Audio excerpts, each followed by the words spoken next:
शांब सदाशिव, हर हर महादेव। जय श्री हरि विष्णु। आज हम इस अंक में जानेंगे, श्रवण करेंगे वर्ष 2025 में ज्येष्ठ मास की कृष्ण पक्ष की प्रदोष व्रत, शनि प्रदोष व्रत कथा, जो भगवान शिव की कृपा और शनि देव की प्रसन्नता के लिए किया जाता है। तो आइए जानते हैं इस व्रत की कथा और विधि। 2025 ज्येष्ठ मास कृष्ण पक्ष की प्रदोष शनि प्रदोष व्रत 24 मई शनिवार को है। यह ज्येष्ठ मास के कृष्ण पक्ष का प्रदोष व्रत है। शनिवार को होने वाले प्रदोष व्रत को शनि प्रदोष के नाम से जाना जाता है। पौराणिक कथा और धार्मिक मान्यताओं के अनुसार जो लोग शनि प्रदोष का व्रत रखकर शिव पूजा करते हैं और कथा सुनते हैं, उनको पुत्र की प्राप्ति होती है।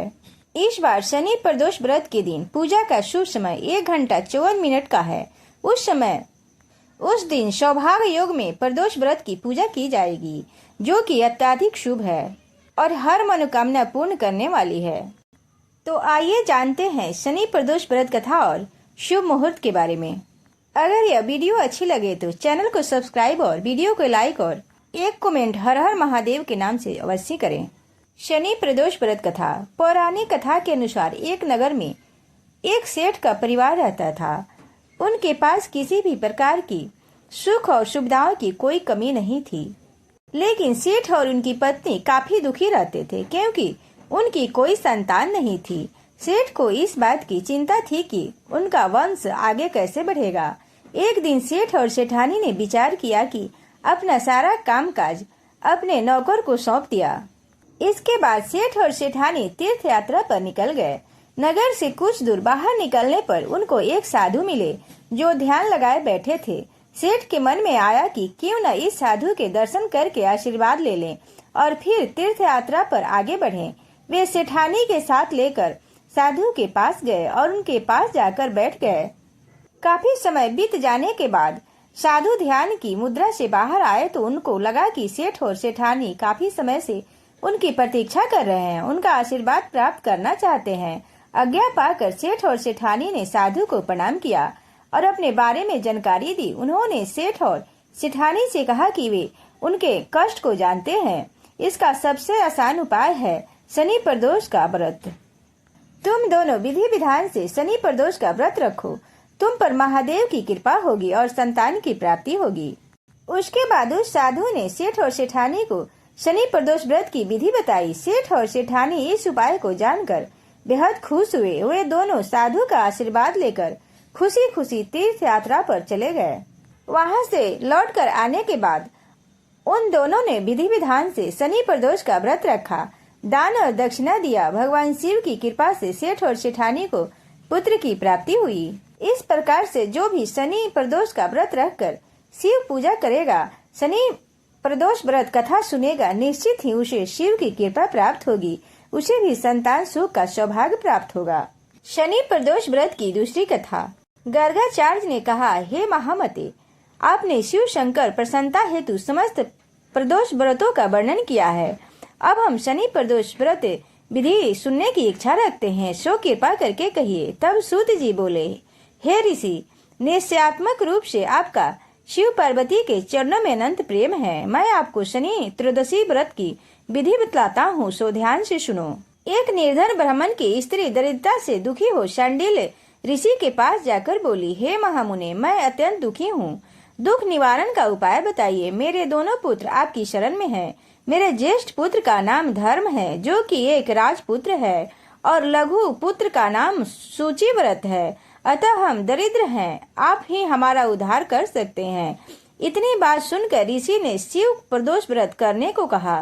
तीनों प्राणी प्रदोष व्रत करने लगे। कुछ समय पश्चात प्रदोष व्रत आया, तब तीनों ने व्रत का संकल्प लिया।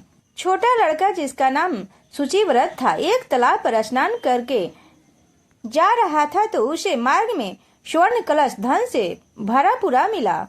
उसको लेकर वह घर आया। प्रसन्नता से माता से कहा कि हे माँ, यह धन मार्ग में प्राप्त हुआ है। माता ने धन देखकर शिव महिमा का वर्णन किया। राजपुत्र को अपने पास बुलाकर बोली, देखो पुत्र, यह धन हमें शिव जी की कृपा से प्राप्त हुआ है, अतः प्रसाद के रूप में दोनों पुत्र आधा आधा बांट लो। माता का वचन सुन राजपुत्र ने शिव पार्वती का ध्यान किया और बोला, पूज्य, यह धन आपके पुत्र का ही है, माँ इसकी अधिकारी नहीं हूँ।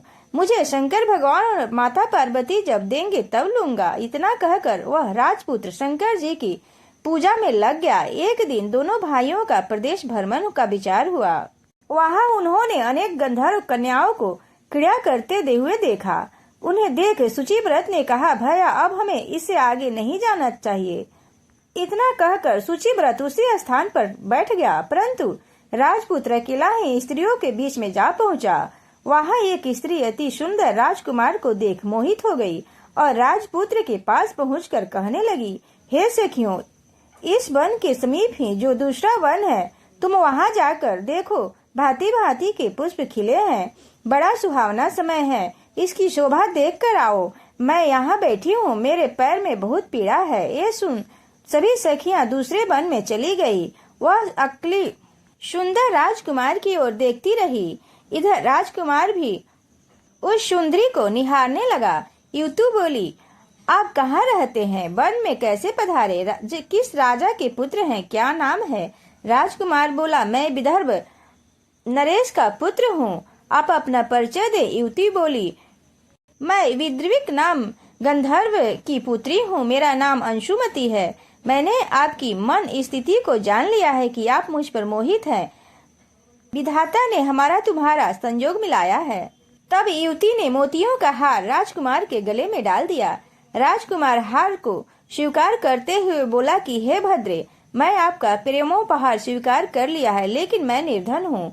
राजकुमार के इन वचनों को सुनकर गंधर्व कन्या बोली कि मैं जैसा कह चुकी हूँ वैसा ही करूंगी, अब आप अपने घर को जाएं। इतना कहकर वह गंधर्व कन्या सखियों से जा मिली। घर जाकर राजकुमार ने शुचिव्रत को सारा वृतांत कह सुनाया। जब तीसरा दिन आया और वह राजकुमार शुचिव्रत को लेकर उसी वन में जा पहुंचा, वहीं गंधर्व राज अपनी कन्या को लेकर आ पहुंचे। इन दोनों राजकुमारों को देखकर आसन दे कहा कि मैं कैलाश पर गया था। वहाँ शंकर जी ने मुझे कहा कि धर्मगुप्त नाम का राजपुत्र है जो इस समय राज विहीन निर्धन है, मेरा परम भक्त है। हे गंधर्वराज, तुम उसकी सहायता करो। मैं महादेव की आज्ञा से इस कन्या को आपके पास लाया हूँ, आप इसका निर्वाह करें। मैं आपकी सहायता कर आपको गद्दी पर बैठा दूंगा। इस प्रकार गंधर्वराज ने कन्या का विधिवत विवाह कर दिया। विशेष धन और सुंदर गंधर्व कन्या को पाकर राजकुमार अति प्रसन्न हुआ। भागवत कृपा से वह समयोपरांत अपने शत्रुओं को दमन करके राज को पुनः प्राप्त किया और राज का सुख भोगने लगा। तो सब प्रेम से बोलिए उमापति महादेव की जय। अब जान लेते हैं शनि प्रदोष की पूजा विधि। शनि प्रदोष व्रत के दिन सुबह जल्दी उठें, स्नान आदि के बाद स्वच्छ कपड़े धारण करें, घर के मंदिर की साफ सफाई करें और शिव परिवार की प्रतिमा की पूजा आरंभ करें। मंदिर में घी का दीपक जलाएं। गौरी माता और शिव जी की प्रतिमा के समक्ष फल फूल धूप दीप और नैवेद्य अर्पित करें। शिव मंत्रों का जाप करें। शिव जी समेत सभी देवी देवताओं की आरती उतारें। इसके बाद शिवलिंग पर जल, बिल्वपत्र, आग के फूल समेत सभी पूजा सामग्री एकत्रित करें। इसके बाद शाम के समय प्रदोष मुहूर्त में पूजा की तैयारी करें। संभव हो तो शाम में दोबारा स्नान करें और शिव मंदिर जाएं। शिवलिंग पर जल अर्पित करें। भगवान भोलेनाथ को बेलपत्र, आग के फूल, धतूरा, भांग, गन्ना, शहद इत्यादि चढ़ाएं। इसके बाद शनि प्रदोष की व्रत कथा सुनें और फिर शिव जी के मंत्रों का जाप करें। शिव जी की आरती उतारे। पूजा समाप्त होने के बाद क्षमा प्रार्थना मांगे। इसके बाद पीपल के वृक्ष के समीप सरसों के तेल का एक दीपक जलाएं। शनि देव की पूजा आराधना करें। शनि देव के मंत्रों का इस दिन जाप करें। अब जान लेते हैं शनि प्रदोष के उपाय, जिससे हमारे जीवन में आने वाली हर विघ्न बाधा दूर हो और शनि देव हम पर प्रसन्न हो। शनि प्रदोष व्रत के दिन शिवलिंग पर जल, काला तिल और समी का पत्ता अर्पित करनी चाहिए। इसके बाद शिव चालीसा का पाठ करनी चाहिए। धार्मिक मान्यता है कि ऐसा करने से शनि के शुभ प्रभाव हमारे जीवन में आता है और अशुभ प्रभावों से राहत मिलती है। शनि प्रदोष के दिन शिवलिंग पर 108 बेलपत्र अर्पित करें या 100 चावल के दाने अर्पित करें। इस दिन उड़द की दाल, काले जूते, वस्त्र समेत शनि देव से संबंधित चीजों का दान करना लाभकारी माना गया है। 108 बेलपत्र न हो तो 108 चावल के दाने या 108 कोई भी वस्तु अर्पित अवश्य करनी चाहिए। अब जान लेते हैं शनि प्रदोष की शुभ मुहूर्त। शनि प्रदोष की त्रयोदशी तिथि की शुरुआत 24 मई को शाम 7:20 पर होगा और समापन 25 मई को 3:51 पर शाम को हो जाएगा। इस दिन प्रदोष काल का समय शाम 7:10 से रात्रि 9:13 तक रहेगा। शाम सदाशिव हर हर महादेव। जय शनिदेव महाराज। शनिदेव महाराज सबकी रक्षा करें।